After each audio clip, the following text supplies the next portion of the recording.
오늘 우리에게 주시는 하나님의 말씀은 누가복음 15장 17절부터 24절까지입니다. 오늘 우리에게 주시는 하나님의 말씀 누가복음 15장 17절부터 24절까지 제가 한 절, 여러분들 한 절, 24절은 다 같이 봉독하겠습니다. 이에 스스로 돌이켜 이르되 내 아버지에게는 양식이 풍족한 품꾼이 얼마나 많은가. 나는 여기서 줄여 죽는구나.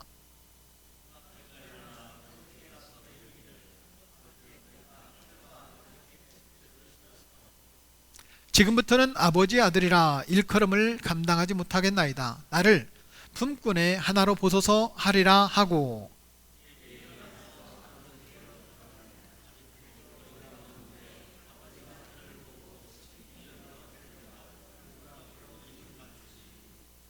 아들이 이르되 아버지, 내가 하늘과 아버지께 죄를 지었사오니 지금부터는 아버지 아들이라 일컬음을 감당하지 못하겠나이다 하나,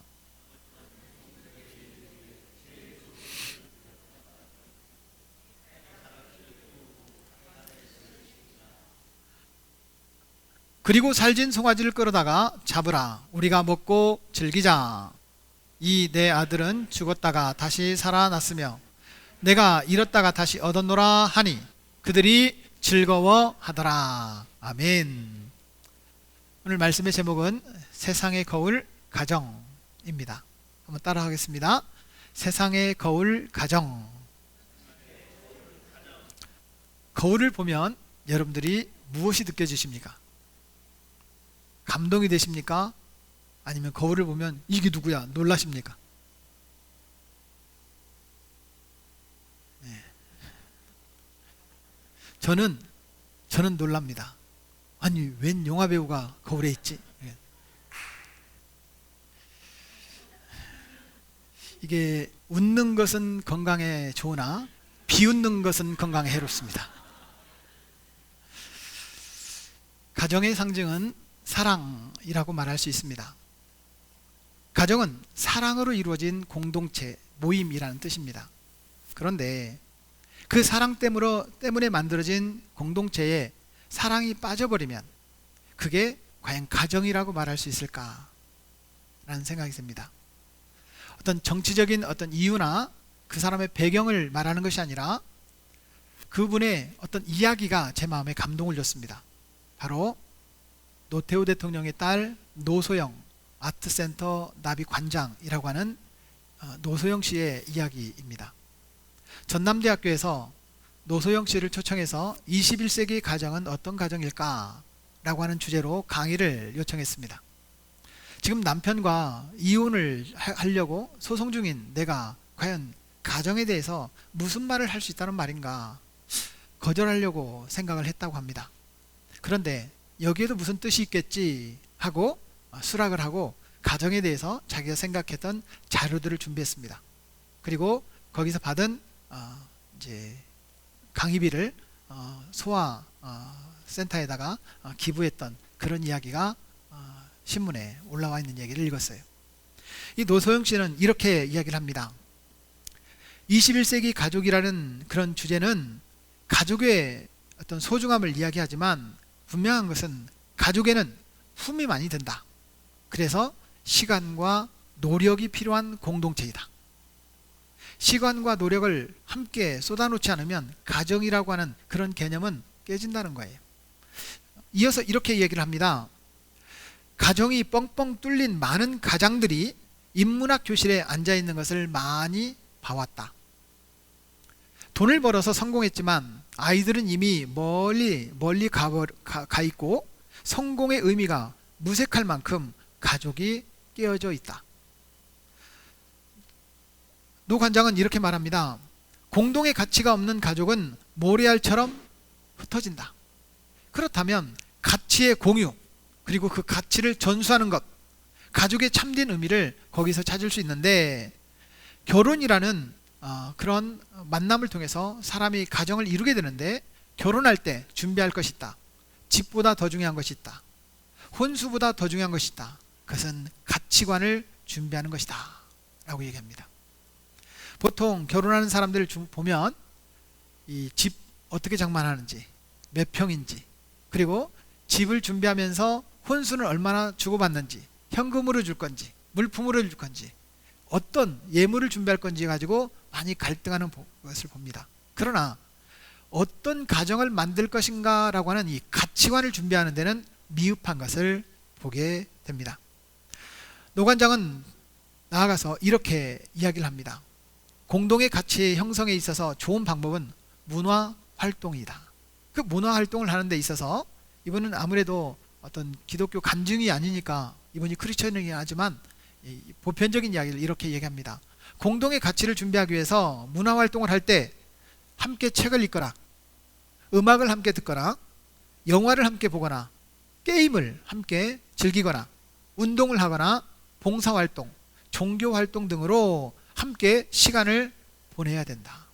그래서 서로 토론하고 소통할 때 가정이 아름답게 된다.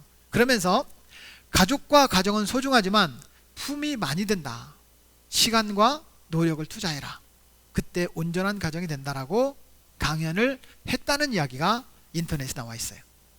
사랑하는 여러분, 행복한 가정이 되기 위해서 우리 시간을 투자해야 되고 노력이 많이 들어가야 됩니다. 서로의 다름을 인정하고 공동의 가치를 찾아가도록 노력해야 됩니다. 저는 드라마가 싫습니다. 스포츠가 더 좋아요. 근데 제 아내는 언더커버를 좋아합니다. 언더커버가 뭔지 모르시는구나. 드라마입니다. 저는 억지로 봅니다. 보다 보니까 재밌어요. 저는 그 시간에도 손흥민의 축구를 보고 싶지 언더커버를 보고 싶지 않습니다. 그러나 제 아내를 존중하고 보다 보니까 대화가 되는 거예요. 저는 재밌는데 제 아내는 재미가 없답니다. 왜냐하면 치고 받고 싸우니까. 그런데 공동의 가치를 찾아가다 보면 행복이 만들어지고 그것이 진짜 가족이라는 거예요. 사랑하는 여러분, 가정 뭘까요? 사전적인 의미를 찾아봤습니다. 한번 보십시오. 스크린을 보십시오. 가정이라는 사전적 의미는 부부를 중심으로 그 부모나 자녀를 포함한 집단과 그들이 살아가는 물리적 공간인 집을 포함한 생활 공동체를 이루는 말이다. 사전에는 그렇게 설명하고 있습니다. 가정, 부부를 중심으로 사랑으로 만들어가는 공동체, 다시 말하면 혼자가 아니라 함께 만들어가는 공동체를 가정이라고 합니다. 부모님, 자녀들, 부부, 이게 만들어진 것이 가정이라는 거예요. 부부를 중심으로 사랑이 만들어지는 공동체라고 한다면, 제가 영어 사전을 찾아보니까 부부를 이렇게 표현하고 있습니다. 남편과 아내, 결혼한 커플, 결혼한 짝이라고 말합니다. 다시 말해서 결혼을 통해 사랑의 열매를 맺고 자녀들과 함께 조부모님, 할아버지, 할머니에게 공경하는 그런 공동체가 가정이다 라고 말할 수 있다는 뜻입니다. 그런데 요즘 가정의 의미가 점점 퇴색되어져 가는 듯 합니다. 왜냐하면 남자와 남자가 결혼을 하겠답니다. 여자와 여자가 결혼을 하겠답니다. 문화적 다양성 때문에 결혼의 형태를 이제는 인정해 줘야 된다고 법적인 어떤 규칙을 만들어가고 그걸 인권이라는 이름으로 계속 강조하는 어떤 부류의 세력들이 있습니다. 가정의 본래 의미를 확장시킨다고 하는데 사실은 가정의 의미가 깨어져 가고 있는 모습이라는 거예요. 동성 간의 결혼을 인정해달라. 우리도 사랑한다. 예, 맞습니다. 사랑하지요. 하지만 사랑이라는 미명하에 자연적 순리를 파괴하는 것, 가정이라는 그런 가정의 본래 개념을 깨버리는 것이 그 문화적 환경을 더 폭을 확장시키는 것이라고 말하면서 가정의 행복을 깨버리는 그런 사람들이 많이 나타나기 시작합니다. 국가가 나타나고 또 사람들의 부류가 나타나고 법적인 체계를 갖추려고 하는 사람들이 나타나기 시작했습니다. 과연 가정이 행복한가? 그런 가정을 행복하다라고 말할 수 있는가? 이런 세태에 저는 이런 생각이 들었습니다. 가정이란 뭔가 모든 사회, 모든 세상의 기초가 가정인데 이 가정이 행복하면 세상이 행복해질 수 있다. 가정이 건강하면 세상은 건강해질 수 있다. 그렇다면 이 가정은 세상의 거울이 아닌가, 이런 생각이 들었습니다. 그러므로 오늘 본문을 중심으로 저는 세상의 거울, 가정이라는 말씀으로 함께 은혜를 나누려고 합니다. 사랑하는 여러분, 여러분들의 가정은 건강하십니까? 육체적인 건강이 아니라 건강한 가치관, 서로를 존중하고 서로를 사랑하고 서로를 보호하고 서로를 지키려고 하는 그런 따뜻한 가정, 건강하십니까? 아빠들은 건강하신가요? 엄마는요? 자녀들은요? 보통 보면 부모님 세대는 그래도 건강하게 많은 사람들에게 영향을 미치면서 참 부러운 가정인데, 자녀들 세대에서는 깨어진 가정이 있고, 반대로 부모님 세대는 좀 이렇게 깨어졌어도 자녀들 세대는 정말 바른 가정으로 성장해가는 그런 가정들도 있습니다. 오늘 말씀을 통해 우리 성도들에게 정말 깨어진 가정이 어떻게 회복될 수 있고, 어떻게 행복한 믿음의 공동체, 어떤 가정의 공동체가 될 것인가를 오늘 성경을 통해서 나눠보려고 합니다. 일명 탕자의 비유라고 하는 오늘 본문의 별명은 우리에게 이런 소망을 줍니다. 가정이 깨어져도 다시 행복해질 수 있다. 가정의 형편이 어떠할지라도 우리 가정도 행복한 가정이 될 수 있다. 이것을 우리에게 가르쳐 줍니다. 사랑하는 여러분, 이 자리에 있는 우리 성도들 뿐만 아니라 우리 익산 영락교회에 속한, 아니 익산 시내에, 우리나라에 가정이 회복되는 그런 5월 한 달이 되기를 바랍니다. 여러분 행복하십시오. 행복한 가정이 되기를 축복합니다. 서로 옆 사람에게 인사하겠습니다. 행복한 가정이 되기를 축복합니다. 아멘. 누가복음은 가난한 자들의 복음이다 라고 하는 별명을 갖고 있습니다. 예수님께서 특별히 고위층이나 또 권세자들을 찾아가는 것이 아니라 가난한 사람들, 특별히 병든 사람들, 이방인들, 또 가정이 깨어진 분들, 그리고 육체적으로 불편한 병자들, 이런 사람들을 찾아가서 회복시키는 그런 많은 내용들이 누가복음에 기록되어 있어요. 그래서 누가복음의 별명을 가난한 자들의 복음이다, 혹은 여인들의 복음이다, 이런 별명이 붙어 있거든요. 거기에 보면 오늘 본문에 어떤 사람에게 아들이 둘이 있어요. 혹시 아들 둘 있는 분 잘 들으십시오. 네, 최윤아 권사님 잘 들으세요. 아들이 둘이 있었어요. 근데 여러분 한번 물어봅시다. 큰아들이 반항기가 있어요? 둘째 아들이 반항기가 있어요? 보통 일반적으로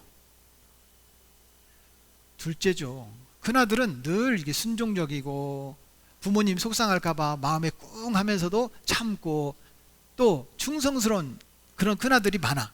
근데 둘째 아들은 자유로운 영혼이야. 내 맘대로 하고 싶어. 오늘 성경에도 둘째 아들이 그런 영혼이야. 아버지 돌아가시면 저한테 줄 유산 있죠? 저한테 물려주세요. 지금 물려주세요. 이렇게 말을 해요. 아니, 아버지가 살아계신데 유산을 물려달라고 하는 그런 아들이 어디 있습니까? 또 그걸 아버지가 또 재산을 정리해가지고 아들한테 줘.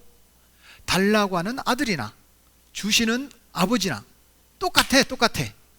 그런 이야기가 오늘 성경에 기록되어 있어요. 그런데 이 아들이 재산을 정리해서 먼 나라에 갔다는 거예요.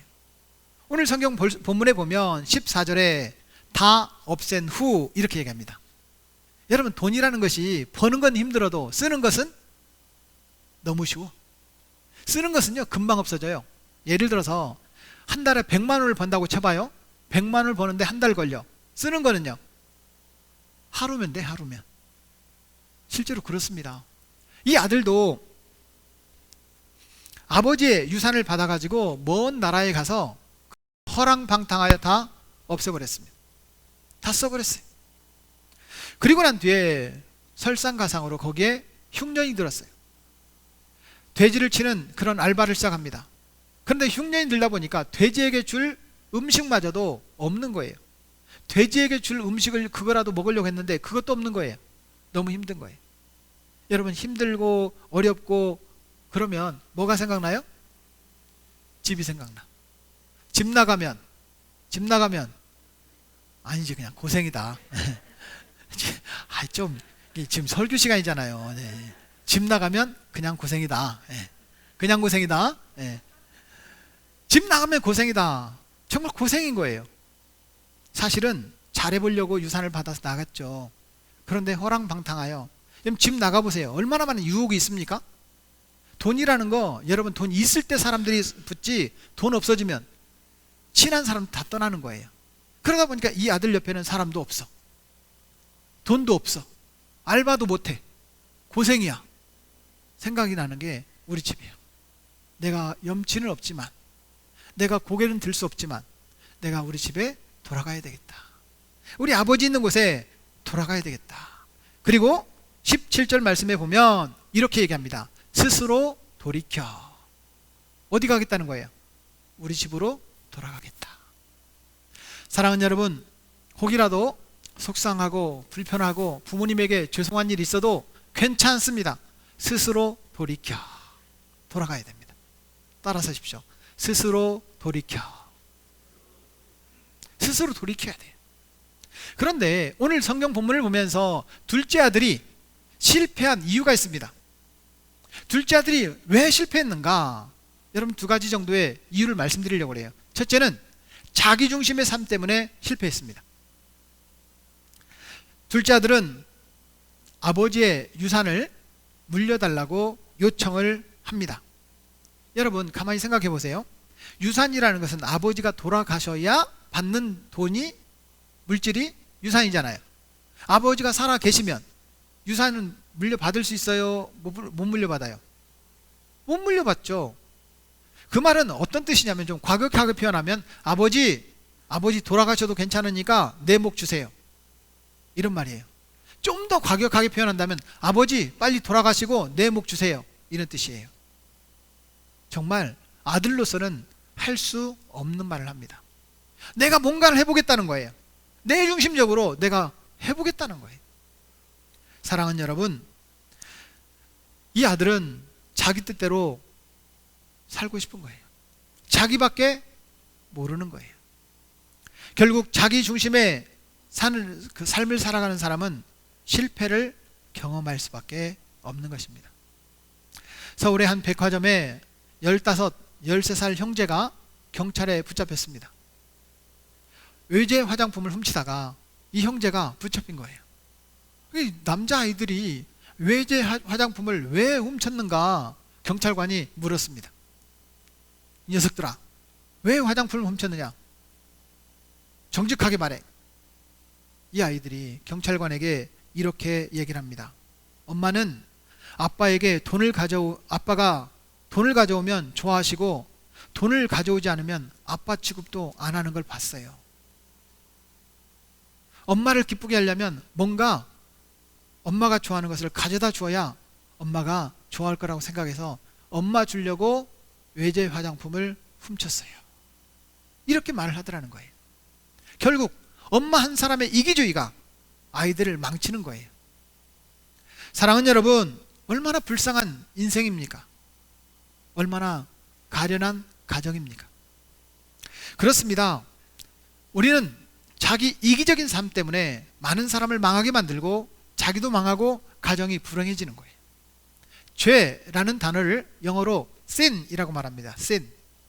S-I-N. 이 sin이라는 단어를 제가 일부러 가운데를 대문자로 써놨어요. S-I-N. 중심에 뭐가 있어요? 내가 있는 거야. 중심에 내가 있으면 여러분 이게 죄예요. 우리가 일명 죄라고 말하는 거 생각해 보세요. 죄라고 말하는 거, 거짓말, 사기죄, 강도, 도둑질, 누구를 위해서 짓는 거예요? 그거? 남을 위해서 짓는 거예요? 자기를 위해서 짓는 거예요. 자기 중심의 모든 삶은 결국 죄가 되고 그 죄가 공동체를 깨는 겁니다. 사랑하는 여러분, 기독교는 이타적인 종교입니다. 나 때문에 너가 복을 받아라. 내가 받은 복을 너에게 나눠주겠다. 나는 낮아지고 너를 높여주는 거, 이게 진짜 기독교입니다. 사랑하는 여러분, 진짜 기독교인 되기를 축복합니다. 남을 세워주는 거예요. 아내는 남편을 세워주는 거예요. 자녀들은 부모님을 세워주는 거예요. 남편은 아내를 세워주는 거예요. 자꾸 상대방을 세워주는 거예요. 이게 진짜 믿음이고 기독교예요. 이기주의는 기독교가 아닙니다. 그런데 자기 중심의 삶이 죄를 짓게 만들고 결국 가정을 불행하게 만드는 것입니다. 성경은 분명히 이렇게 말씀하십니다. 야고보서 1장 14절 15절 말씀에 보면 자기 욕심에 끌려 미혹되미니 같이 읽겠습니다. 죄가 장성한즉 어떻게 된다고요? 사망을 낳느니라. 자기 죄의 욕심 때문에 죽는 거예요. 나만 죽는 게 아니에요. 가족이 죽는 거예요. 공동체가 깨지는 거예요. 여러분, 내가 진짜 하고 싶어도 우리 부모님 세대를 보면 부모님이 참았어. 누구 때문에? 자식 때문에. 이게 진짜 가족을 이끌어가는 거예요. 가족을 회복시키는 거예요. 사랑하는 여러분, 이기주의는 결국 자기도 망하고 가족도 깨지는 겁니다. 그런데 이 둘째 아들은 이기주의 때문에 재산을 가지고 그것으로 갔다는 거예요. 두 번째, 둘째 아들이 실패한 이유는 흔들리는 사고방식 때문입니다.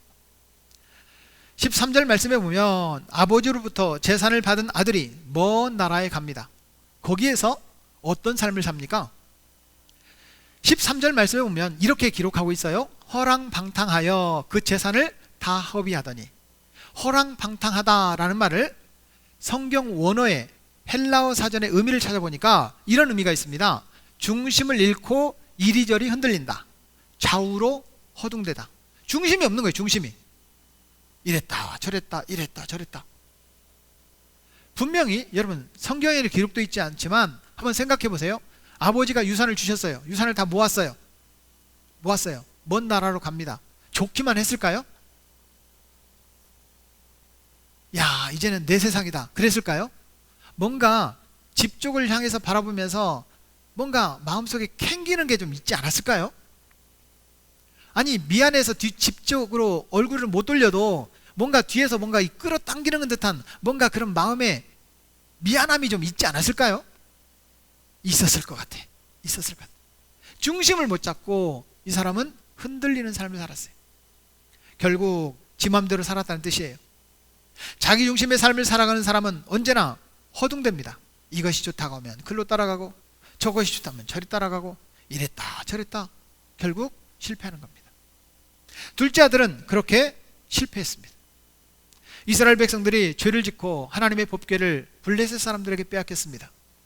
블레셋 사람들은 이리하여 저리하여 그들이 전염병이 오자 법궤를 이스라엘로 돌려보내려고 합니다.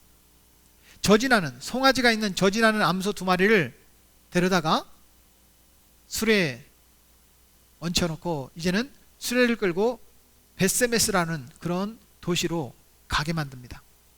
여러분 생각해 보세요. 블레셋 사람들의 의도가 저지나는 암소, 이 저지나는 암소 송아지가 있는데 송아지에게 돌아가고 싶지 않겠습니까?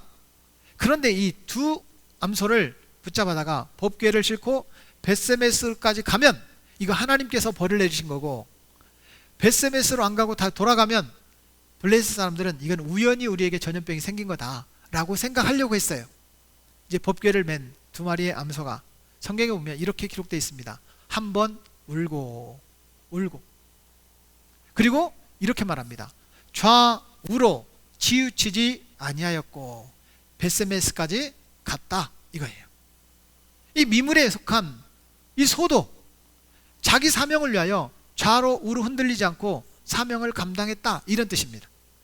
사랑하는 여러분, 흔들리지 마십시오. 때때로 재정적으로 풍부할 때가 있고 재정적으로 어려울 때가 있을 겁니다. 건강이 좋을 때가 있으시고 건강이 좀 불편할 때가 있으십니다. 그럼에도 불구하고 믿음이 흔들려서는 안 된다는 뜻입니다. 믿음이 흔들리면 결국은 다 망하는 거예요. 여러분 끝까지 믿음의 길에서 흔들리지 마십시오. 잠언 기자는 이렇게 말합니다. 잠언 4장 27절에 좌로나 우로나 치우치지 말고 내 발을 악에서 떠나게 하라. 악한 것이라면 여러분 안 하는 겁니다. 정말 믿음의 중심에서 하나님이 안 기뻐할 것 같아 안 하는 겁니다. 그런 결단이 필요합니다. 그렇게 사십시오. 중심 잡으십시오. 아멘. 흔들리지 맙시다. 옆 사람한테 한번 말할까요? 흔들리지 맙시다. 이제 세상 사람들은 보통 이렇게 말하죠. 흔들리면 뭐라고요? 흔들리면 죽어 뭐 이런 말하잖아요. 흔들리면 안 돼요. 성경은 이렇게 말합니다. 야고보 사도를 통해 야고보서 1장 6절 7절 말씀해 보면 조금도 의심하지 말라. 의심하는 자는 마치 바람에 밀려 요동하는 뭐와 같다? 물결 같다. 바다 물결 같아요. 바다 물결이 눈에 보이죠? 금방 없어지는 거예요. 여러분, 의심은요 없어지는 거예요. 흔들리면 없어지는 거예요. 나는 오직 예수님이 기뻐하는 방식으로 살리라. 이게 믿음이에요. 흔들리면 다 실패합니다. 어떤 일이 있어도 사랑하는 여러분, 그렇게 힘든데도 믿음으로 지켜가는 우리 성도들 중 몇 사람을 제가 알아요. 정말 다 그만두고 싶어. 근데 믿음으로 극복하고 있어요. 그 모습을 보면 하나님께서 반드시 세워주실 거다. 저는 믿음이 있습니다. 물론 고통도 없고 환난도 없고 어려움도 없고 막 탄탄대로 승진 계속 회사가 잘 되고 얼마나 좋겠어요. 그러나 여러분, 힘들고 어려울 때 그때 흔들리지 말아야 돼요. 폭풍이 와도 흔들리지 말아야 됩니다. 그 사람을 통해 공동체가 살아나고 내 주변 사람들이 살아나고 우리 가정이 회복되는 겁니다. 굳센 믿음으로 흔들리지 말고 이겨가는 성도가 되기를 축복합니다. 요즘 시대를 가리켜서 중심을 잡지 못하는 시대다, 그렇게 말을 합니다. 사랑하는 여러분, 부부는 서로 믿어주어야 합니다. 부모님은 자식을 끝까지 신뢰해야 합니다. 자녀를 키우는 엄마는 하나님 말씀 안에서 중심을 잡아주십시오. 믿음의 가장은 기도로서 안정감을 찾아가야 합니다. 그래야 행복한 가정이 되는 거거든요. 사랑하는 여러분, 주의 이름으로 부탁합니다. 둘째 아들은 흔들리는 삶 때문에 자기 인생을 다 허랑방탕 잃어버렸습니다. 아버지의 재산을 적어도 2분의 1은 축소시켰습니다. 안타까운 아들이죠. 그렇습니다. 돈 다 써버렸어요. 이제는 희망도 없어요. 먹을 것도 없어요. 집으로 돌아갑니다. 신발도 다 헐어서 신발도 없고 터벅 노예 신세가 되고 말았습니다. 그런데 성경은 여기서 끝나지 않습니다. 다른 얘기를 합니다. 성경은 이렇게 얘기를 해요. 하나님은 그에게 다시 한번 기회를 주신다. 다시 한번 기회를 주신다. 다시 한번 하나님은 기회를 주십니다. 그때 아버지가 생각나게 하는 거예요. 이 둘째 아들에게 아버지가 생각나는 거예요. 우리 아버지는 그래도 내가 재산을 축냈어도 품꾼들도 많고 우리 아버지 집에 가면 먹을 것도 있고 잠잘 자리도 편한데 내가 여기서 이렇게 굶어 죽는구나. 내가 우리 아버지한테 가서 아들은 아니라도 아버지의 종으로 나를 받아주십시오 라고 말을 하자. 아버지가 생각나는 거예요. 여러분, 진짜 힘들면 아버지가 생각나고 어머니가 생각나고 우리 집이 생각나잖아요. 저는 저희 어머니가 70대가 됐는데 이제 천국 가기 직전이신데 우리 엄마가 하는 말을 들었어요. 막둥아, 제가 막둥이거든요. 막둥아, 나도 엄마가 보고 싶다. 70대 할머니가 무슨 엄마가 보고 싶어. 엄마 보고 싶은 건 누구예요? 막둥이. 그렇잖아요. 그런데 그 어르신도 엄마가 보고 싶은 거예요.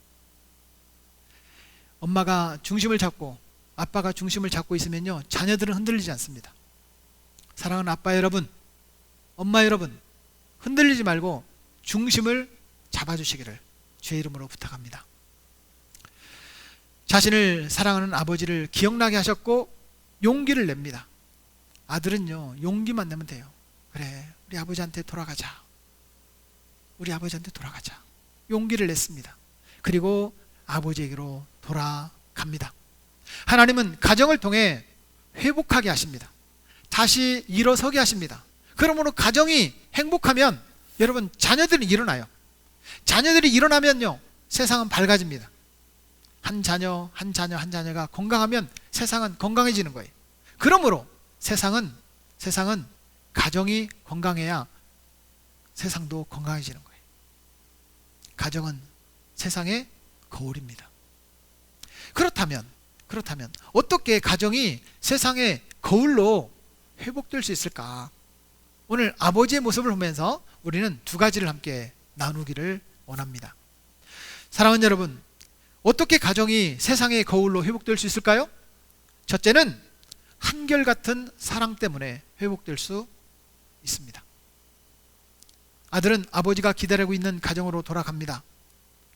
몰골하니 딱 거지 그 모습 그대로에, 완전 노예 모습 그대로에, 터벅터벅 옷은 다 더럽혀지고 헤어지고 신발은 신지 않았고 아버지 계시는 집이 보입니다.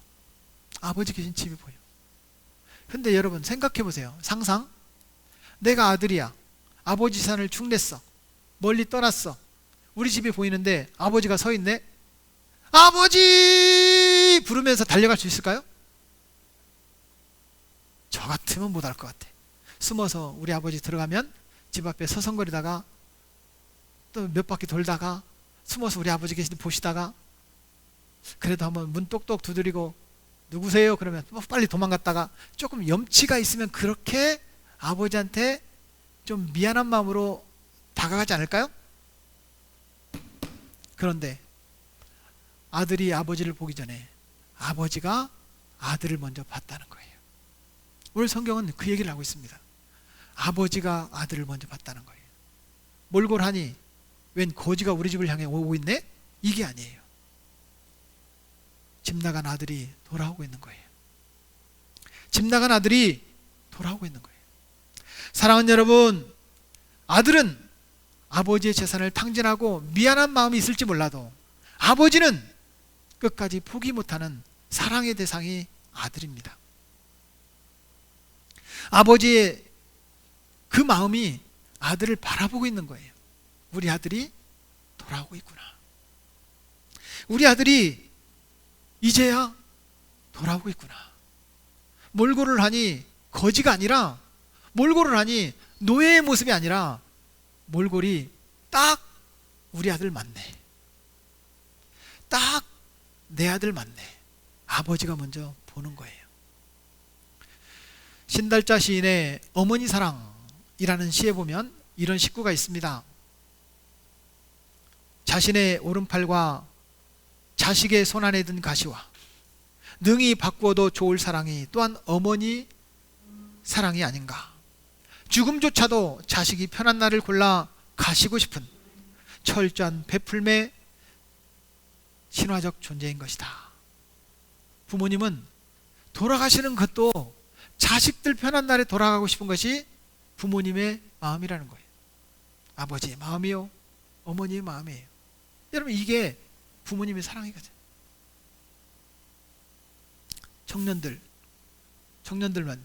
청년들만 잘 들어요. 청년들 잘 들으세요. 한 아들이 정말 사랑하는 여인을 만났어요. 이 여인이 이 사랑하는 총각이 자기를 사랑하는지 확인하고 싶은 거야. 그래서 이렇게 말합니다. 나를 진짜 사랑한다면 별을 따다 주세요. 이 아들이 별을 따다 줬어. 나를 진짜 사랑한다면 달을 따다 주세요. 달을 따다 줬어. 더 이상 줄 것이 없어. 이 여인이 마지막으로 한 번 더 부탁하고 싶은 거예요. 나를 정말 사랑하는지 알고 싶은 거예요. 정말 나를 사랑한다면 어머니의 심장을 갖다 주세요. 이 아들이 한참 고민하다가 어머니의 심장을 가지고 이제 여인에게 달려갑니다. 막 달려가는 거예요. 심장이 펄떡펄떡 뛰는데 엄마에게, 그 여인에게 달려갑니다. 엄마의 심장을 가지고 뛰어가다가 돌뿌리에 넘어져서 심장을 놓치고 말았어요. 흙이 묻고 오염물이 막 묻어서 엄마의 심장이 뛰고 있는데 엄마의 심장이 아들을 향해서 이렇게 말하더래요. 애야,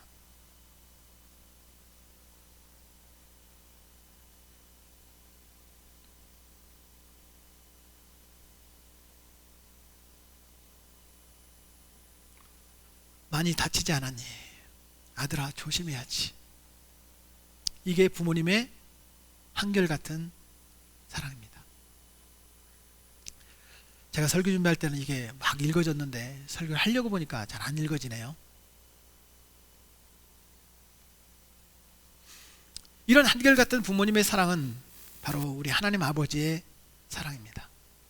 한결같이 변함없으신 우리를 향한 하나님의 사랑이 지금도 사랑하는 아들아, 사랑하는 딸아, 우리를 사랑하고 계신 줄로 믿으시기를 바랍니다. 그렇습니다.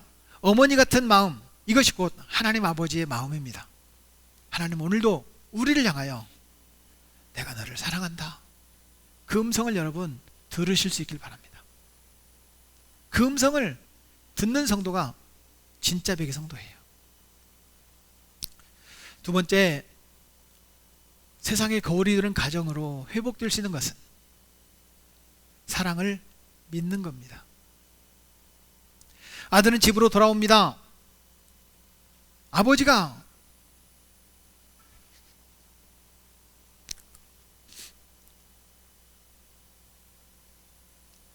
아들이 아니라 나를 종으로라도 분명히 받아주긴 할 거다 라고 하는 믿음이 있었어요.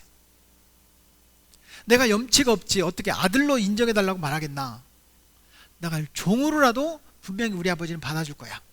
아버지에 대한 분명한 믿음이 있었던 거예요. 여러분, 사랑은요 믿는 겁니다. 속썩이고 힘들게 하고 부모님의 재산을 축내도 부모님은 자식을 믿는 거예요. 이게 사랑이에요. 믿어주지 않으면 그건 사랑이 아닙니다. 사랑하는 부모님 여러분, 자녀들을 믿어주십시오.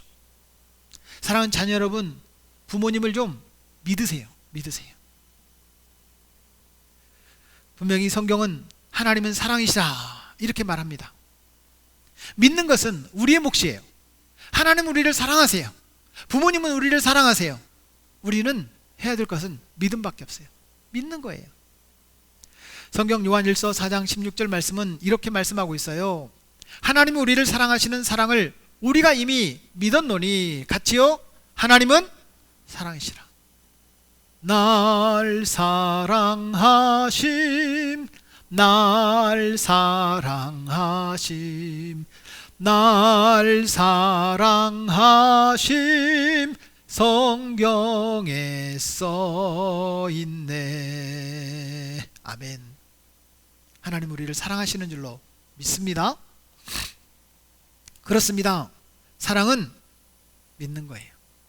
우리를 아들 예수보다 더 사랑하시니까 아들 예수를 죽이시는 거잖아요. 십자가의 그 고통에 내어주시는 거잖아요.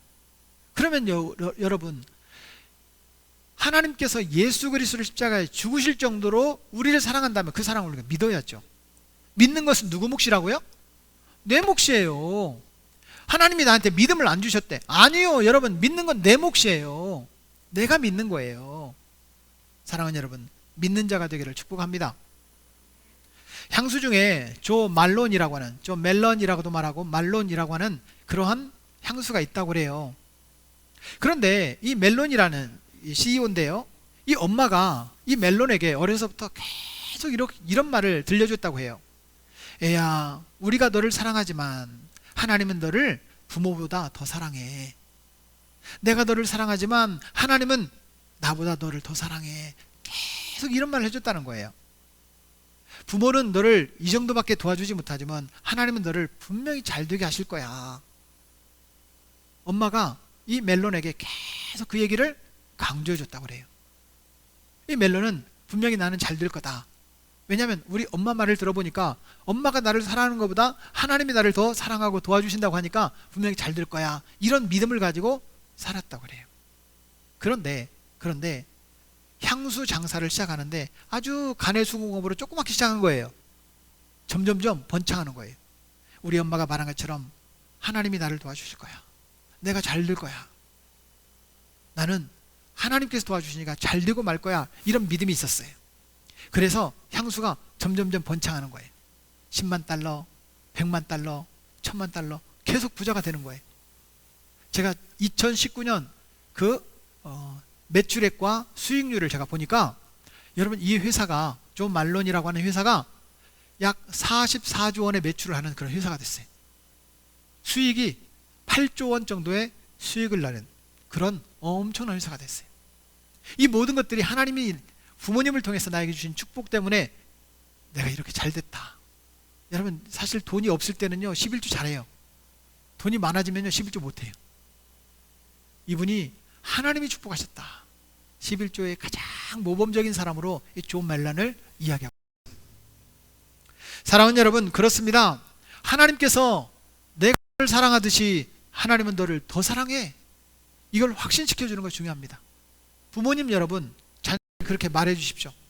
내가 너를 사랑하는 것보다 하나님은 너를 더 사랑해. 자꾸 말해 주시기 바랍니다. 하나님께서 우리 자녀들의 인생을 책임져 주실 줄로 믿습니다. 이것은 하나님께서 당신을 사랑한다 라고 말하는 전도 방법과 똑같아요. 하나님께서 자녀들을 사랑해, 하나님께서 안 믿는 사람 사랑해. 여러분 이렇게 말할 수 있어야 돼요. 하나님 저를 사랑해 주셔서 오늘도 감사합니다. 이렇게 고백하면서 하루를 시작하고, 하나님 오늘도 나를 사랑해 주셔서 감사합니다. 이렇게 고백하며 하루를 마감하고, 이럴 수 있는 성도가 되었으면 좋겠습니다. 말씀의 결론을 맺으려고 합니다. 가정은 세상의 축소판입니다. 가정이 행복하면 세상은 밝아질 수 있습니다. 가정이 건강하면 세상은 건강해질 수 있습니다. 사랑하는 여러분, 저는 요즘 세태를 바라보면서 교회가 이거 해야 된다 확신이 있습니다. 정치인들은 5월 하면 광주를 생각하고 민주화를 생각합니다. 정의를 생각하고 공평을 생각합니다. 그러나 교회는 가정을 생각합니다. 가정이 건강해야, 부모님이 건강해야, 자녀들이 건강해야 세상이 밝아지는 겁니다. 그렇습니다. 저는 우리 가정이 이제는 이런 가정이 되면 좋겠다 여러분들에게 제안합니다. 첫째, 서로 사랑합시다. 부부가 사랑하고 자녀들을 사랑하고 부모님을 사랑하십시오. 사랑이 넘치는 가정이 되기를 축복합니다. 두 번째는 서로 세워주십시오. 자꾸 용기가 꺾여질 때 세워주시기 바랍니다. 손을 잡아주세요. 손을 잡아주세요.